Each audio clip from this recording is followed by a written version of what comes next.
हाँ, तो उसको कंटिन्यू करता है प्रेम के बारे में, और वो ये भी कहता है कि प्रेम जो है वो हमारा एक चॉइस है।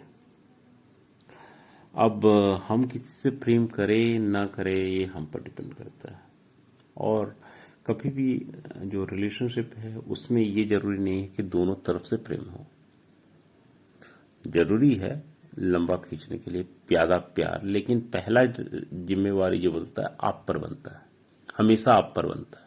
इसको आप किसी और पर नहीं डाल सकते, ठीक है। हम कभी भी गुस्से में कड़वा हुआ शब्द निकाल देते हैं, हमें बाद में अफसोस होता है, हमें लगता है कि नहीं हम शायद कुछ बेहतर बोल लेते, कोई बढ़िया वर्ड यूज कर लेते हैं।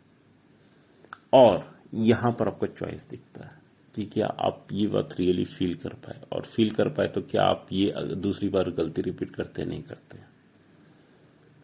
तो ये सबसे इंपॉर्टेंट चीज है, ठीक है। तो तुम यहाँ पर सॉरी बोल सकते हो अगर तुम्हें लगता है तो कुछ गलत है, क्योंकि सॉरी भी एक वे है प्रेम दिखाने का कि मैं तुम्हारा रियल केयर करता हूँ, मैं तुम्हें हर्ट किया अपने वर्ड से, उसके लिए मैं दुखी हूँ। तो ये प्रेम, तो यहाँ पर आप ईगो भी ला सकते हो, लेकिन ईगो जो है वो केवल केवल आपके रिलेशनशिप को खराब कर सकता है। तो प्रेम में कभी ईगो नहीं होना चाहिए। दूसरा कि प्रेम में ये भी इंपॉर्टेंट है कि हम लोग समय दें, ठीक है। ऐसा है कि अगर प्रेम है तो कई रिश्ते जो होते हैं लास्ट मोमेंट तक, तलाक के मोमेंट तक भी जाके वापस आ सकते हैं।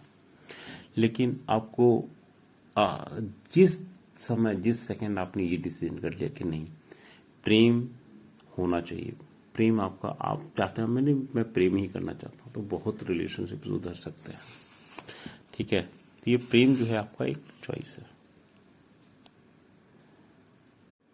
अब ये नहीं कि प्रेम से आपके लिए जो पुरानी गलतियां की सब दब जाती है, लेकिन इतना है कि आपका भविष्य सुधर जाता है, ये सही बात है।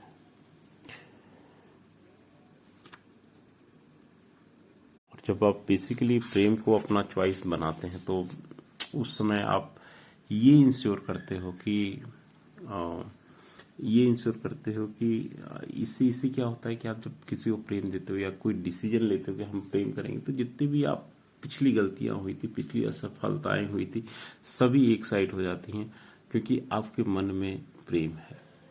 तो पुरानी जो भी चीज आपको लगता है कि नहीं मैंने ये करना चाहा फेल हो गया, लेकिन कोर इंटेंशन जैसे हम बोलते हैं ना कि सक्सेस आपको चाहिए, तो सक्सेस के लिए आप कठोर मेहनत करते हो, आप फेल भी हो जाते हो 10 बार, लेकिन फिर भी आपको कठोर मेहनत छोड़ते नहीं हो, क्योंकि आपको पता है कि पास होना है तो कठोर मेहनत से ही हो।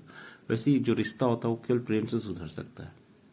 आप कितना भी आप गलतियां करें, 100 गलतियां करें, लेकिन आपको ये बात पता होना चाहिए कि आपका इंटेंशन अगर प्रेम का है तो प्रेम आपको सफलता जरूर देगा रिलेशनशिप में। और जब ऐसा होता है कि जब आप किसी को प्रेम नहीं दे पाते हैं तो उनके उनके अंदर से उनके दिल में प्यार खत्म हो जाता है। बोलते हैं कि जो चीज दिखता नहीं है वो आउट ऑफ जो माइंड हो जाता है ना, वो आउट ऑफ जो चीजें आउट ऑफ साइट हो जाते हैं ना, अगर आप प्यार नहीं दिखा पा रहे हैं तो सामने वाले को प्यार नहीं दिखेगा। तो बोलते हैं कि जो चीज दिखता नहीं है वो दिमाग में भी नहीं रहता। इसलिए बोलते हैं कि यार आप गोल सेट करते हो तो आप हमेशा सामने लिख के रखो, ताकि हमेशा वो देखते रहो। क्यों? क्योंकि आप जब तक देखोगे तभी तक आपको याद रहेगा कि यही आपका गोल्स है। तो ये बहुत इंपॉर्टेंट चीज है कि हमेशा दिमाग में ये रखो कि जो प्रेम जो है आपको करना है, ठीक है। और आप नहीं करते हो तो सामने वाले को लगता है कि सामने वाला बिल्कुल भी प्रेम नहीं करता, और उसके अंदर के से प्यार वो कितना भी कोशिश करेगा बाकी उसका तो प्रेम खत्म हो जाएगा उसके अंदर से, ठीक है। पर प्रेम का मतलब ये होगा कि जो बंदा को प्रेम मिलता है उसको ये महसूस होता है कोई उसके लिए केयर करता है, कोई उसकी प्रशंसा करता है, कोई उसको समय देता है, कोई उसको मोटिवेट करता है, कोई उसके साथ हमेशा खड़ा रहता है किसी भी मुश्किल के लिए, या कोई उसे कोई उपहार देता है, कोई उसको शारीरिक स्पर्श देता है। तो बहुत तरीके होते हैं प्यार, लेकिन वो इसको महसूस होना चाहिए। आप किसी भी लैंग्वेज से आपको देना चाहिए, लेकिन आप किसी भी तरह से देना चाहिए, लेकिन आप ये भी समझेंगे उसके सामने वाले को किस तरह का प्यार पसंद है। सभी तरह का प्यार सभी को नहीं पसंद हो सकता। और प्रेम के लिए बोलते हैं कि आदमी कुछ भी कर सकता है, जैसा कि हम लोग ये पहले भी जानते थे। तो मान लीजिए कि आपको सफाई पसंद नहीं है, ठीक है, और आपकी पत्नी ये चाहती है कि आपको सफाई करना चाहिए घर का, तो आपको करना चाहिए। आपको नहीं पसंद है तो भी, यही होता है प्यार। बोलते हैं ना सैक्रिफाइसेस, और ये वो सैक्रिफाइसेस होता नहीं, ये नॉन सैक्रिफाइसेस होता है। जैसे आप एग्जाम के लिए आप जब पढ़ते हो आईएएस के लिए, तो क्यों पढ़ते हो? क्योंकि जब आईएएस बन जाओगे तो आपको कितना रेपुटेशन होगा, लोग सोसाइटी में जानेंगे, लेकिन उसके लिए मेहनत करनी पड़ती है। शायद आपको सब्जेक्ट ना पसंद आए तब भी आपको पढ़ना पड़ता है। तो उसी तरह से जब आप ये चाहते हैं कि नहीं, आपकी मैरिड लाइफ बहुत अच्छी हो, बहुत खुशनुमा हो, आप जब एक दूसरे के साथ बैठे तो बहुत गप्पे हो, दोस्त, मतलब एक बोलते बेस्ट फ्रेंड की तरह बातचीत होनी चाहिए। खाने का टेबल केवल हंसी का गुब्बारा होना चाहिए और कुछ नहीं होना चाहिए। ये नहीं कि एक आदमी मोबाइल देख रहा है, दूसरा भी मोबाइल देख रहा है और खाना खत्म। बोलते हैं कि खाना आप लोग जब साथ में खाना खाने का एक बहुत बड़ा इंपॉर्टेंस ये है कि आप बातें करने का आपको इनफ टाइम मिलता है। और मैं मानता हूं कि अगर आप खाना खाते हो तो हर रोटी चपाती को खत्म करने में कम से कम आपको 5 स्टोरी शेयर कर देनी चाहिए।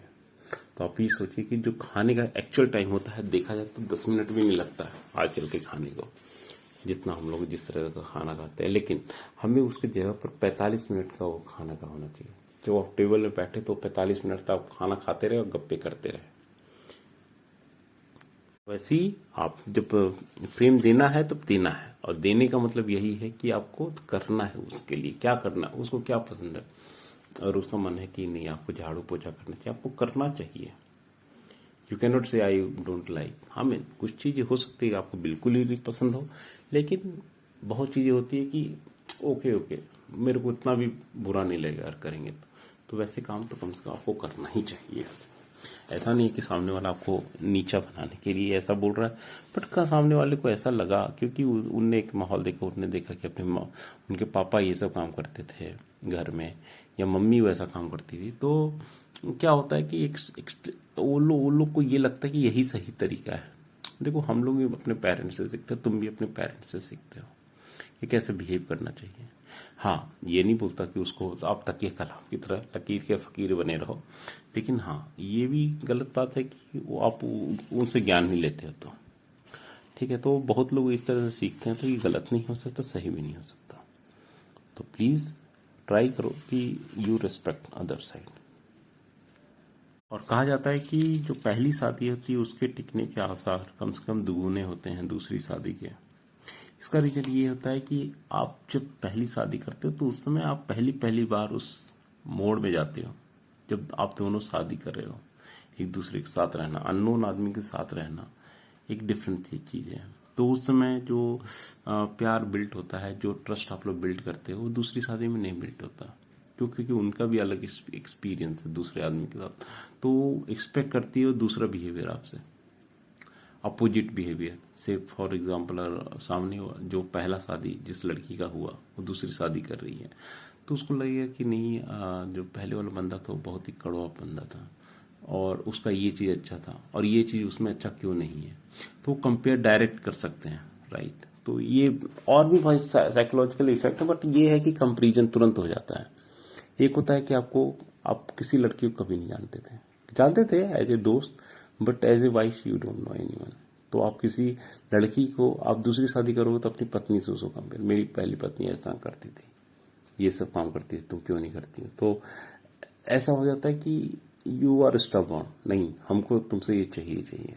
वैसी लड़की भी लड़का से ये सब एक्सपेक्ट करता है, राइट। तो ऐसा नहीं कि हर आदमी बुराई होती है, तो हो सकता है पहले पति में 10 अच्छाइयां हो तो 90 बुराइयां हो, या 40 अच्छाइयां तो 60 बुराइयां हो। तो 40 अच्छाइयों को वो चाहेगी कि नए पति में हो, जो कि मुश्किल है और मुश्किल है। तो इसलिए दूसरी शादी टिकने के बहुत कम चांसेस होते हैं कंपेयर टू पहली शादी के। सके तो कभी गाना वाना बजाइए रात में और डांस कीजिए आप लोग साथ में। बेसिकली ये है कि आप लोग को समय बिताना चाहिए साथ में, हंस हंस के, और वही रिलेशनशिप को मजबूत करता है। Thank you, bye.